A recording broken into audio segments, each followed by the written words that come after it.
అందరికీ నా ప్రత్యేకమైన వందనములు. మనందరం కలిసి దేవుని సంగతులను ధ్యానం చేస్తున్నాము. కొన్నిసార్లు జ్ఞాపకం చేయబడుతున్నాము. కొంతమంది కొన్ని సంగతులను క్రొత్తగా గ్రహిస్తున్నారు. ఏదైతే ఏంటి కానీ మనందరం కలిసి దేవునిగా సేవించటము, ఆత్మశుద్ధితో భక్తి జరిగించడమే ప్రధాన అంశం. ప్రభు అయిన యేసు దేవుడయ్యుండి తనను తాను తగ్గించుకుని, అనగా తనను తాను రిక్తునిగా చేసుకుని ఈ భూలోకానికి వచ్చాడు.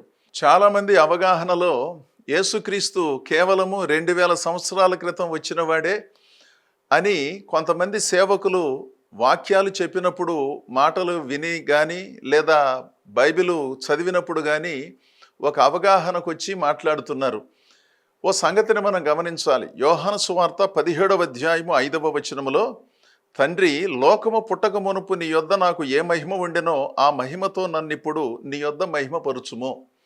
మరొక ప్రశ్న, తండ్రి అంటున్నాడు, ఈయన కంటే మించినటువంటి ఇంకొక ఆయన ఉన్నాడు అనే భావన సాధారణంగా కలుగుతుంది.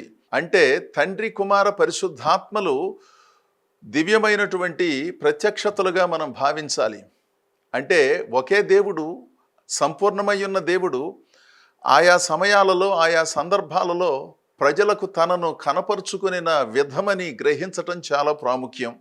మరి ఇక్కడ తండ్రి అంటున్నాడు ఏమిటండి అంటే, విధేయతను నేర్పించటానికి ఆ సంభాషణ బైబిల్లో ముఖ్యంగా కొత్త నిబంధనలో జరిగిందని గ్రహించటం చాలా ప్రాముఖ్యం.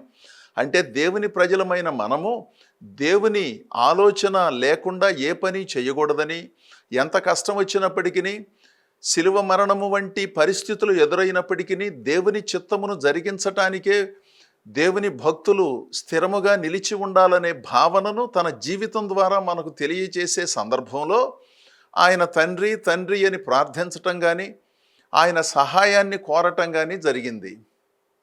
ఈ చిన్న సంగతిని మనం గ్రహించకుండాను యేసు ప్రభు నిస్సహాయుడని, ఆయన కంటే గొప్పవాడైన తండ్రిని సహాయం కోరితే ఆయన సహాయం చేయలేదన్నట్లుగా భావించడానికి వీల్లేదు. యేసు ప్రభుది స్వచ్ఛంద శిలువ మరణం. ఆయన కావాలని తనను తాను రిక్తునిగా చేసుకున్నాడు. ఫిలిప్పీ సంఘమునకు పౌలు రాసిన ఉత్తరం 2వ అధ్యాయం చదివితే ఈ సంగతులన్నీ మనకు అర్థం అవుతాయి. తనను తాను దైవత్వాన్ని ఉపసంహరించుకుని మనం అర్థం చేసుకునే స్థితిలోనికి వచ్చాడు. అందులో ఉన్న ఔన్నత్యాన్ని గుర్తించి గౌరవించాలి కానీ మనం దానిని చేతగానితనంగా కొంతమంది మాట్లాడటం, ఆ మాటలను అవగాహన లేకుండా అర్థం చేసుకుని అదే నిజమని భ్రమించటం ఈ మధ్యకాలంలో జరుగుతోంది కదా. సామాజిక మాధ్యమాలలో అదుపు తప్పి అనవసర దురహంకారముతో దుర్మార్గంగా మాట్లాడే వారి సంఖ్య అధికమవుతోంది. దానికి ప్రతిగా మరికొంతమంది కూడా మాట్లాడటం జరుగుతోంది. ఈ సంభాషణలన్నీ కూడా మనం వింటున్నాము. ఇక్కడ ఓ సంగతిని గమనించాలి. ఆధ్యాత్మిక సంగతులు అందరికీ అర్థం కావు. అనవసరమైన తాత్విక జ్ఞానంతో వాటిని పరిశీలిస్తే తెలిసే సంగతులు కాదు. విశ్వాసముతో అందులో ఉన్నటువంటి ఆధ్యాత్మికతను అర్థం చేసుకునే ప్రయత్నం చేయాలి కానీ కేవలము తత్వజ్ఞానంతో, ప్రశ్నించే ధోరణితోనే అన్నిటికీ సమాధానాలు మనం పొందలేం. ప్రశ్నించే పద్ధతి తప్పని నేను అనటం లేదు కానీ ఆ ప్రశ్నకు కూడా కొన్ని పరిధులు ఉన్నాయి కదా. కొన్నిటిని ప్రశ్నించే ముందు మనం ఆలోచిస్తాం కదా. వాటిని మనందరం గ్రహించాం కదా. కొన్ని అదృశ్యముగా ఉన్నప్పటికీ మనం వాటిని విశ్వసిస్తున్నాము. గాలిని చూడకపోయినా గాలి ఉన్నదని నమ్ముతున్నాము. దేవుని ప్రత్యక్షతలు నేరుగా ఈ కళ్ళతో చూడకపోయినప్పటికీ ఆత్మనేత్రంతో, జ్ఞాననేత్రంతో కొన్ని సంగతులను మనం గ్రహిస్తున్నాము. అందుకని దేవుని ప్రజలారా, కొన్ని సంగతులు కాస్త అవగాహనతోనే అర్థం చేసుకోవాలి కానీ ప్రజలందరూ అభినందిస్తున్నారు అన్నట్లుగా భావించి ఏది పడితే అది అన్నిసార్లు మనం దేవుని గురించి మాట్లాడటానికి అవకాశం లేదు. ఇక్కడ నేను ఈ ప్రస్తావన ఎందుకు చేశాను అంటే, యేసుక్రీస్తు 2000 సంవత్సరాల క్రితం మనం అర్థం చేసుకునే స్థితిలోనికి వచ్చినప్పటి నుంచి ఆయన ఉనికి ప్రారంభమైనదని చాలామంది భావిస్తున్నారు. అలా కాదు కదా. ఉదాహరణకు ఈరోజే మొట్టమొదటిసారిగా నన్ను ఈ టీవీ ద్వారా చూస్తున్నారు అనుకోండి, మొట్టమొదటిసారిగా నేను చెప్పే మాటలు వింటున్నారు అనుకోండి, ఇప్పుడే నేను పుట్టుకొచ్చినట్లుగా మీరు భావిస్తారా? కాదు కదా. ఇంతకుముందు నేనున్నాను. ఎన్నో సంవత్సరాల నుంచి ఈ కార్యక్రమాలను క్రమముగా కొనసాగిస్తున్నాను. కాకపోతే మీరు చూడలేదు, మీరు నా మాట వినలేదు. కనుక మొట్టమొదటిసారిగా చూచినప్పుడు ఇప్పుడే ఈయన పుట్టుకొచ్చాడు, ఇప్పుడే వాక్యం చెబుతున్నాడని భావించకూడదు కదా. ఇంతకుముందు ఉన్నాను కానీ మీకు తెలియదు, మీరున్నారు కానీ నాకు తెలియదు. అలాగే యేసు ప్రభువు ఈ లోకానికి వచ్చినప్పుడు మాత్రమే తన ఉనికిని ప్రారంభించటం కాదు. మనం చదువుకునిన లేఖనములో లోకము పుట్టక మునుపు నీ యొద్ద నాకు ఏ మహిమ ఉండెనో ఆ మహిమతో నన్ను మహిమపరచుము అన్నాడు. అంటే దాని అర్థం ఏంటి? లోకం పుట్టక ముందు నుంచి ఉన్నాడు. లోకం ఎప్పుడు పుట్టింది? ఎవరి అవగాహనను బట్టి వాళ్ళు చెబుతున్నారు కదా. భూమి ఎప్పుడు పుట్టింది అంటే బైబిల్లో ఉన్న ఒక లెక్క ప్రకారం 6000 అంటారు. మరో లెక్క ప్రకారం ఆ కాల పరిధి కొంచెం ఎక్కువగా ఉన్నదని చెప్పుకోవచ్చు. వాటన్నిటినీ నేను వివరించి చెప్పే అవకాశం లేదు. మరి సైన్స్ లెక్కల ప్రకారం కొన్ని లక్షల సంవత్సరాల క్రితం. సర్లేండి, కాలము సరిగా అంచనా వేయటం అన్నిసార్లు అందరికీ సాధ్యం కాదనే సంగతి తెలుసు గనుక ఈ లోకము పుట్టక మునుపు ఎన్ని సంవత్సరాలు అయితే ఏంటి తర్వాత సంగతి. అప్పుడే యేసు ప్రభు దేవుడిగా తనను తాను పరిచయం చేసుకున్నాడు కదా.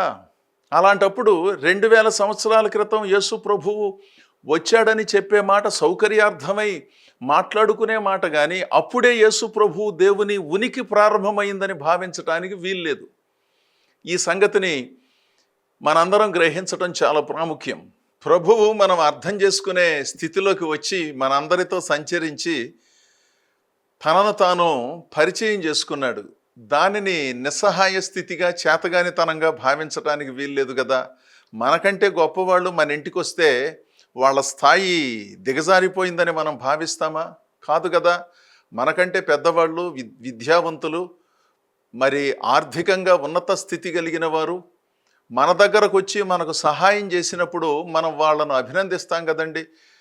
వాళ్ళు కబురు పెడితే నేనే వెళ్ళేవాడినండి, వాళ్ళు నా దగ్గరకు రానక్కర్లేదు, వాళ్ళ స్థాయి వేరు నా స్థాయి వేరు, అయినా ఆయన మా ఇంటికి వచ్చారు, మేము ఇచ్చిన మజ్జిగ తాగారు, మా మంచం మీద కూర్చున్నారు, మాతో మాట్లాడారు అని దానిని ఎంతో గొప్పగా అర్థం చేసుకుంటాం కదా. అంతేగాని ఇంకొక రకంగా మనం తేలిక భావముతో ఆ సందర్భాన్ని చూడం కదా.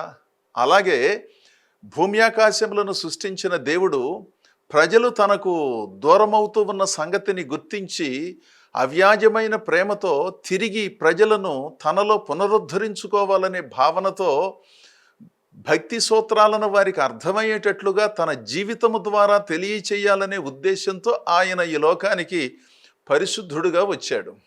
అందులో ఉన్న తగ్గింపును, అందులో ఉన్న సర్దుబాటు తత్వాన్ని, అందులో ఉన్న మంచితనాన్ని, గొప్పతనాన్ని మనం అర్థం చేసుకోవాలి. కానీ దానిని చేతగానితనంగా మనుషులు తక్కువ చేసి చూచినప్పుడు దానిని అర్థం చేసుకుని మౌనముగా ఉన్న సంగతిని చేతగానితనంగా మనం చూడకూడదు కదా.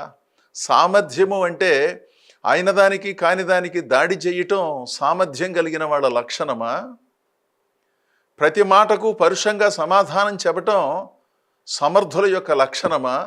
సాత్వికంతోనూ సహనంతోనూ ప్రేమతోనూ వారిలో తప్పు లేకపోయినా మౌనముగా ఉండటం అదెంత సామర్థ్యముతో కూడిన సంగతో ఎంతమంది గ్రహిస్తారండి?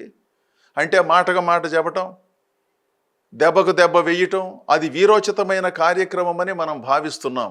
అది కొన్నిసార్లు కొన్ని సందర్భాలలో అలా ధ్వనించినప్పటికీ సాత్వికముతో ప్రేమతో ఒక మాట పడినా ఒక దెబ్బ పడినా తమ్మును తాము నియంత్రించుకుని ఎదుటివారి క్షేమము నిమిత్తమై వారికి అర్థం కాలేదు కనుకనే ఇలా వ్యవహరించారు అనే సదుద్దేశముతో మౌనముగా ఉండటం చేతగానితనం కాదు, అత్యంత సమర్థులు మేధావులు చేసే గొప్ప కార్యంగా భావించాలండి. చాలామంది దైవ సేవకులు, చాలామంది విశ్వాసులు ఎందుకు కొరగానటువంటి వారి చేత అనవసరముగా విమర్శింపబడి పెద్ద పెద్ద మాటలతో దూషింపబడినప్పుడు ఈ దైవ సేవకులందరూ మౌనముగా ఉండటం వాళ్ళ చేతగానితనం కాదు. ప్రభువుని విశ్వసించిన తర్వాత వాళ్ళు సాధువులయ్యారు. అంతకుముందు వారి జీవితాలలో దారుణమైనటువంటి మనుషులుగా, ఎంతోమందిని భయపెట్టిన వారుగా, ఎంతోమంది వాళ్ళను చూచి కనీసం దరిదాపుల్లో కూడా రాకుండా ఉన్న పరిస్థితిలో నుంచి ప్రభు అయిన యేసుక్రీస్తు దర్శనము ద్వారా దురభ్యాసాలన్నిటినీ మానివేసి సదభ్యాసాలను వారు గైకొని దేవుని సేవలో సాత్వికంగా ఉంటే దానిని చేతగానితనంగా భావించి ఏ మాట మాట్లాడినా సరిపోతుంది, ఎంత తక్కువ చేసి మాట్లాడినా సరిపోతుంది అని కొంతమంది అదుపు తప్పి అనవసరముగా సామాజిక మాధ్యమాలలో మాట్లాడటం మనం గమనిస్తున్నాం. క్రైస్తవుల యొక్క సాత్వికము చేతగానితనం కాదు, వారి గొప్పతనం. ప్రజలను ప్రేమించి వారి పట్ల ప్రత్యేకమైన సంరక్షణ భారము కలిగి భావము కలిగి బాధ్యతతో వ్యవహరిస్తున్నారు. నీతిని జరిగించే ప్రయత్నం చేస్తున్నారు. అన్యాయానికి, అక్రమానికి, దుర్మార్గానికి దూరంగా ఉండి తమను తాము ఉపసంహరించుకొని ఉన్నా లేకున్నా నిండుగా ఉండి దేవుని పైన ఆధారపడి జీవించే జీవితాలను అభినందించడం చేతగానప్పుడు మౌనముగా ఉండటం శ్రేయస్కరం. ఈ సంగతులను గమనించాలి. ప్రభువైన యేసు అద్భుతమైనటువంటి సేవలను జరిగించే రోజుల్లో కొంతమంది మత నాయకులు, ప్రధాన యాజకులు, అంటే కాస్త చదువుకున్న వాళ్ళు, సొమ్ములున్నవాళ్ళు, సంఘములో పరపతి కలిగిన వాళ్ళు యేసు ప్రభు మాటలను వినటానికి వచ్చారు. అప్పటి వరకు వాళ్ళ పెత్తనమే సాగుతోంది. భక్తి పేరుతో, దేవుని పేరుతో ప్రజలను మోసం చేసి వాళ్లకు తోచినట్లుగా వ్యవస్థను నడిపి అనవసరమైన ఆధ్యాత్మిక సంగతులను చెప్పి ప్రజలను బానిసలుగా చేసి ఎందుకు చేస్తున్నారో తెలియదు, ఎందుకు వెళుతున్నారో తెలియదు, ఎందుకు మాట్లాడుతున్నారో తెలియనటువంటి పరిస్థితులను కలిగించి వారి పెత్తనం అధికంగా సాగుతూ ఉన్న ఆ రోజుల్లో భక్తి అంటే ఆత్మశుద్ధికి సంబంధించినది, కేవలము శరీర శుద్ధికి సంబంధించినది కాదు అని ఆధ్యాత్మిక భావాలను యేసు ప్రభు వెల్లడి చేస్తూ ఉంటే ఆయనను బంధించడానికి ప్రయత్నం చేస్తున్నారు. ఎందుకంటే ప్రభువును బంధించకపోతే వారికి ఉద్యోగాలు లేవు. అంతవరకు ప్రజలను చక్కగా మోసం చేశారు. భక్తి పేరుతో, దేవుని పేరుతో భయపెట్టారు. దేవుని పేరుతో ఆర్థిక లబ్ధిని పొందుకున్నారు, స్వప్రయోజనాలను ఎన్నింటినో పొందుకున్నారు, అధికారాన్ని పొందుకున్నారు. ప్రజలందరూ చెప్పు చేతుల్లో ఉన్నారు. ఇంతలో యేసు ప్రభు అనే ఒక ఆయన వచ్చి ఈ బోధలు చేస్తున్నాడు. ఆత్మశుద్ధి గురించి మాట్లాడుతున్నాడు, సాత్వికాన్ని గురించి మాట్లాడుతున్నాడు, మంచితనాన్ని గురించి మాట్లాడుతున్నాడు, పరోపకార బుద్ధిని గురించి మాట్లాడుతున్నారు, మనుషులందరూ ఒకటేనని ప్రేమను పంచుతున్నాడు. ఈ సంగతులు వారి జీవితాలకు, వారి పదవులకు ఎక్కడ ఇబ్బందిని కలిగిస్తాయోనని ప్రభువును బంధించడానికి కొంతమంది ప్రయత్నం చేశారు. ప్రజలు తండోపతండలుగా ప్రభువుని వెంబడించినందున, ఆయన మాటలు విన్నందున ఆయనను ఎప్పుడు ఏ విధంగా బంధించాలా అనే ప్రయత్నం చేస్తూ ఒకరోజు వాళ్ళు చేసిన పని ఏమిటంటే, యోహాను సువార్త 7వ అధ్యాయం 46వ వచనములో కొంతమంది బంట్రోతులను పంపించారు. డబ్బులు ఇస్తే బంట్రోతులు ఉంటారు కదండి. ఎందుకంటే కలిగిన వాళ్ళ దగ్గర ఇలాంటి బంట్రోతులు ఉంటారు. వాళ్ళు ఏం చేయమంటే అది చేస్తారు. అది అన్యాయమని వాళ్ళకి తెలిసినప్పటికీ, అది పద్ధతి కాదు, సంస్కారం కాదనే సంగతి తెలిసినప్పటికీ బంట్రోతులు సహజంగా అలా వ్యవహరిస్తారు. కానీ ఇక్కడ బంట్రోతులు కొంచెం అవగాహన కలిగిన వాళ్ళుగా ఉన్నారు. యోహాను సువార్త 7వ అధ్యాయము 46వ వచనం. ఆ బంట్రోతులు ఆ మనుష్యుడు మాట్లాడినట్లు ఎవడునో ఎన్నడునో మాట్లాడలేదనిరి. ఎందుకంటే వాళ్ళను పంపించారు కదా, వెళ్ళి యేసు ప్రభుని బంధించి తీసుకుని రండి అని డబ్బులు ఇచ్చి కొంతమంది సాయుధులైన వాళ్ళను పంపించారు. ప్రభువును పట్టుకోవడానికి సాయుధులు అక్కర్లేదు. ఆయన అత్యంత సామాన్యుడిగా ఉండి అందరికీ అందుబాటులో ఉన్నాడు. తనను తాను కాపాడుకోవలసిన అవసరం లేదు. ఈ లోకాన్ని కాపాడగలిగిన సమర్థుడు. ఆయనను బంధించడానికంట బంట్రోతులను పంపించారు కొంతమంది ప్రధాన యాజకులు, పెద్దలు కలిసి. ఆ బంట్రోతులు వచ్చేసరికి ప్రభు ప్రసంగం చేస్తున్నాడు. ఆ ప్రసంగాన్ని ఎప్పుడైతే బంట్రోతులు విన్నారో సభలో ఆయనను ఇబ్బంది పెట్టడం మంచిది కాదు, ఆ తర్వాత మనం పెద్దలు చెప్పినట్లుగా చేద్దామని భావించి అక్కడ కూర్చున్నారు.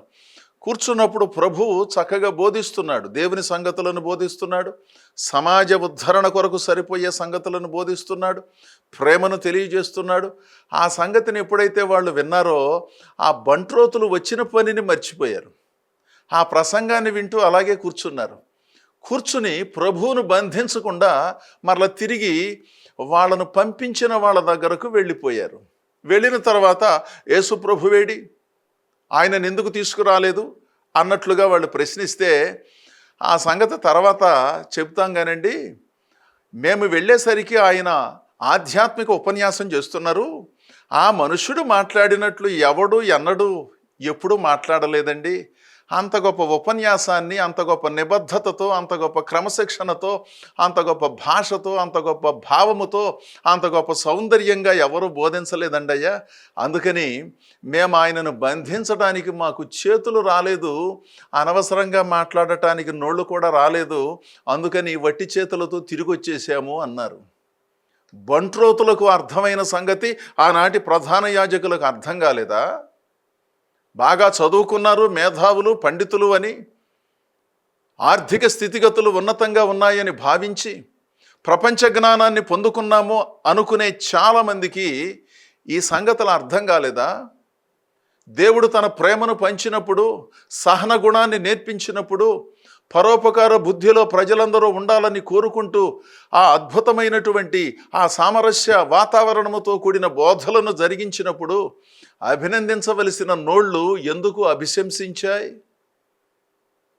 దుర్మార్గాన్ని జరిగించే వారి చుట్టూ తిరగటం, అక్రమాన్ని తెగబడి జరిగించే వారికి అభిమానులుగా మారటం ఆ రోజుల్లోనూ ఈ రోజుల్లోనూ రివాజుగా మారిపోయిందిగా. ప్రజలను ఇబ్బంది పెట్టి, ప్రజలకు మానసిక సంక్షోభాన్ని కలిగించి, ప్రజల ఆర్థిక వ్యవస్థను తీవ్రంగా దెబ్బతీసి, స్వార్థ ప్రయోజనాల కోసం పేదలను వంచి వారికి సంబంధించినటువంటి ఫలాలను అడ్డదారిలో ఎత్తుకొని పోయే కొంతమంది చుట్టూ తిరగటం కొంతమందికి రివాజ్ అయిపోలేదా? అంటే సొమ్ములుంటే వాళ్ళు ఏం చెబితే అది సరి అయినదని ఒక పేదవాడు, ఒక జ్ఞానము కలిగిన వాడు, ఒక సామర్థ్యం కలిగిన వాడు ఒక మాట చెబితే అందులో పసలేదన్నట్లుగా భావించే మానసిక బలహీనులు, అర్థం లేని విశ్లేషకులు ఈ రోజుల్లో లేరా? ఆ రోజుల్లోనైనా ఈ రోజుల్లోనైనా అనవసరమైనటువంటి సంగతులతో అదిరిపడే అర్థం లేనటువంటి వాళ్ళు, అర్థం లేని ఆధ్యాత్మిక కార్యక్రమాలను జరిగించి బుద్ధిలో మార్పు లేని, ప్రవర్తనలో మార్పు లేని వాళ్ళు ఎంతమంది లేరండి? వాళ్ళ చుట్టూనే కదా ఎక్కువ మంది తిరిగేది. ఒకవైపున వాళ్ళు అన్యాయం చేశారని తెలుసు, అక్రమం చేశారని తెలుసు, వాళ్ళ బుద్ధిలో శుద్ధి లేదని తెలుసు, అయినా వాళ్ళ చుట్టూ స్వార్థాపేక్షతో సంచరించే అమాయకులైనటువంటి అనాలోచన కలిగిన వాళ్ళు ఎంతమంది లేరండి? ఈ బంట్రోతులకు అర్థమైందండి, ఆ మనుషుడు మాట్లాడినట్లు ఎవడో ఎన్నడూ మాట్లాడలేదండి అయ్యా. మేము చాలామంది ప్రసంగాలు విన్నాము, చాలామందిని చూచాము. ఆ మాటకు వస్తే మీరు కూడా చాలా ఉపన్యాసాలు చేశారు, భక్తి సంబంధమైన ఉపన్యాసాలు సమాజ మందిరాలలో చెప్పారు, ధర్మశాస్త్రాన్ని వివరించి చెప్పారు, ఘంటాపథంగా ధర్మశాస్త్రాన్ని చదివారు, మంచి విద్యాభ్యాసాన్ని గడించారు. కానీ ఆయన మాట్లాడినట్లు మీరు కూడా మాట్లాడలేదండి. బంధించటానికి మేము వెళ్ళినప్పటికీ మేము బంధించాలనే సంగతిని మర్చిపోయి ఆ మాటలను మా చెవిలో వేసుకుని ఆనందభరితులమై వటి చేతులతో తిరిగి వచ్చామని గొప్ప సాక్ష్యం చెప్పారు. దేవుని ప్రజలారా, సామాన్యులకు అర్థమైన సంగతులు సామర్థ్యము కలిగిన వారికి ఎందుకు అర్థం కావట్లేదు? సామాన్యులకు అర్థమైన సంగతులు సామంతులకు ఎందుకు అర్థం కావట్లేదు? అర్థం కాక కాదు, అర్థం చేసుకోవాలనే మనస్సు లేనందున అవి మరో రకంగా ధ్వనిస్తున్నాయి కదా. మరో సందర్భంలో యేసు ప్రభు తన ఉపన్యాసాలను ఏ విధంగా ప్రజలకు అందించాడో మనం చదువుదాం. మత్తయి సువార్త 7వ అధ్యాయము 28, 29 వచనాలలో ఆ సంగతులు ఉన్నాయి. యేసు ఈ మాటలు చెప్పి ముగించినప్పుడు జనసమూహములు ఆయన బోధకు ఆశ్చర్యపడుచుండిరి. ఏలయనగా ఆయన వారి శాస్త్రుల వలె కాక అధికారము గలవాని వలె వారికి బోధించెను. అంతకుముందు బోధలు విన్నారు జనసమూహాలను, అక్కడున్న ప్రజలు, ఈ బంట్రోతులు, రకరకాలైనటువంటి విభాగాలలో ఉన్న అధికారులు శాస్త్రుల బోధలు విన్నారు, పరిసయ్యుల బోధలు విన్నారు. ఎందుకంటే వాళ్ళు బాగా చదువుకున్నవారు, మేధావులు కదా, అందరికీ చెప్పగలిగిన వాళ్ళు కదా. వాళ్ళ బోధలో విన్నారు, యేసు ప్రభు బోధలో విన్నారు. అప్పుడు ప్రభు బోధకు వారు ఆశ్చర్యపడి అధికారము గలవాని వలె ఆయన బోధించాడు. జీవితంలో తప్పు లేని వాళ్ళు, పొరపాటు లేని వాళ్ళు ఎప్పుడూ కూడా నిజాయితీగా బోధిస్తారు. ఆ నిజాయితీగా బోధించే బోధలు అధికారము గల బోధలుగా ధ్వనిస్తాయి. ఈ సంగతిని గుర్తించాలి. అనవసరమైన వ్యామోహాలు కలిగిన వాళ్ళు, అనవసరమైన స్వార్థాల మధ్యలో బంధించబడిన వాళ్ళు, అవగాహన లేనటువంటి వాళ్ళు అధికారము గల వాక్యమును బోధించడం సాధ్యం కాదు. నిర్భయంగా సత్యమును సత్యముగా ప్రజలకు అర్థమయ్యేటట్లుగా బోధించే ఆ సామర్థ్యం ఎప్పుడు వస్తుందో తెలుసా? నిజాయితీగా దేవుని సేవించే వారికి మాత్రమే వస్తుంది. అక్కడ ఉన్నటువంటి వారు అన్నారు, శాస్త్రుల బోధలు విన్నామండి. శాస్త్రులు అంటే శాస్త్రం తెలిసిన వాళ్ళు, శాస్త్రము తెలిసిన వాళ్ళే శాస్త్రులు. వాళ్ళు బోధించారంట. అంటే శాస్త్రము తెలిసిన వాళ్ళు కూడా సరిగా బోధించలేకపోయారు. వారి వలె కాకుండా యేసు ప్రభు అధికారము గలవాని వలె బోధించాడు అని ప్రజలు ఆయన బోధకు ఆశ్చర్యపడి వారి బాధలను తొలగించుకున్నారు. దేవుని ప్రజలారా, దైవ సేవకులారా, అధికారము గలవాని వలె బోధించడం అంటే దేవుడు మనకు అనుగ్రహించినటువంటి ఆ దర్శనమునకు అనుగుణముగా ఎన్ని పరిస్థితులు, ఎన్ని ఒడిదుడుకులు వచ్చినప్పటికీ వాటిని అధిగమిస్తూ ముందుకు సాగటం. సంవత్సరానికి ఒక అభిప్రాయాన్ని మార్చుకోవటం కాదు. 10 సంవత్సరాల క్రితం ఒక సంగతిని బోధించి ఆ తర్వాత మరో సంగతిని బోధించుకుంటూ కాలక్షేపం చేయటం కాదు. నమ్మిన సిద్ధాంతం కోసం ఎవరైతే జీవిస్తారో, ఎవరైతే బోధిస్తారో, ఎవరైతే ఆధ్యాత్మిక కార్యక్రమాలను నడిపిస్తారో వాళ్ళండి దేవుని చేత పిలువబడినటువంటి వాళ్ళు. విశ్వాసులారా, మన విశ్వాసము ఏ విధంగా ఉన్నది? మన విశ్వాసము అధికారము గల విశ్వాసము. మన విశ్వాసము అంధవిశ్వాసం కాదు, అయోమయంతో కూడినది కాదు. దేవుడు మనలను విమోచించి పాపక్షమాపణను కలిగించి ఒక కుటుంబములో, ఒక సంఘములో సభ్యులుగా చేసిన తర్వాత దైవ సంబంధితమైన సంగతులను ఏది ఏమైనప్పటికీ దేవుని కొరకు జరిగించటానికే పూనుకోవాలి. ఇది ప్రధానమైన సంగతి. మీలో అనేకులు ఇదే పద్ధతిని అనుసరిస్తున్నారు. అది మూర్ఖత్వం కాదు, అది మంచి పద్ధతి. దైవ సంబంధితమైన సంగతులను మనం అనుసరించటం, అన్యాయము అక్రమాన్ని మనం ప్రేరేపించటం లేదు. అనవసరమైనటువంటి సంగతులను ప్రజలకు కలిగించి ఇబ్బందులకు గురి చేయటం లేదు. సన్మార్గాన్ని నేర్పించినప్పుడు, బుద్ధి వికాసాన్ని కలిగించినప్పుడు, బాధ్యతతో కూడిన భక్తిని జరిగించమని చెప్పినప్పుడు ప్రజలు వింటారు. ఇలాంటి నిబద్ధతతో దేవుని సంగతులను మనము అనుసరించాలి. ఆ బంట్రోతులు ఆ మనుష్యుడు మాట్లాడినట్లు ఎవడునో ఎన్నడూనూ మాట్లాడి ఉండలేదు గనుక మేము ఆయనను బంధించలేకపోయాం. ఆ పనేదో వీలైతే మీరు చూసుకోండి అని చెప్పినట్లుగా వారు వ్యవహరించారు. అందుకని ఉన్నతమైన బోధలు, ఉన్నతమైన సంఘాలు, నాణ్యమైన ప్రార్థనలు, నాణ్యమైన పాటలు, నాణ్యమైన ఉపదేశాలను గుర్తించండి, వాటిని అభినందించండి, వాళ్లకు చేయూతనివ్వండి. మరి ఎక్కువ నాణ్యమైన సేవ జరగటానికి అవకాశం ఉంటుంది. అనవసరపు అపోహల మధ్యలో బంధించబడి మనం అనుకున్నదే సత్యమని భావించి అదో రకమైన నిద్రాణమైన స్థితిలో లేకుండా మేల్కొల్పబడిన వారమై దేవుని కొరకు, దేశం కొరకు చక్కగా జీవించేవాళ్ళుగా ఉందాం. మేధావులను, ధైర్యవంతులను, సచ్చీలురైన దైవ సేవకులను, సంఘములను, విశ్వాసులను అభినందిస్తూ వారిని అనుసరిస్తూ మన జీవితాలను ముందుకు కొనసాగించుకుందాం. దేవుడు మిమ్ములను, మీ కుటుంబాలను బహుగా దీవించునుగాక. ఆమేన్.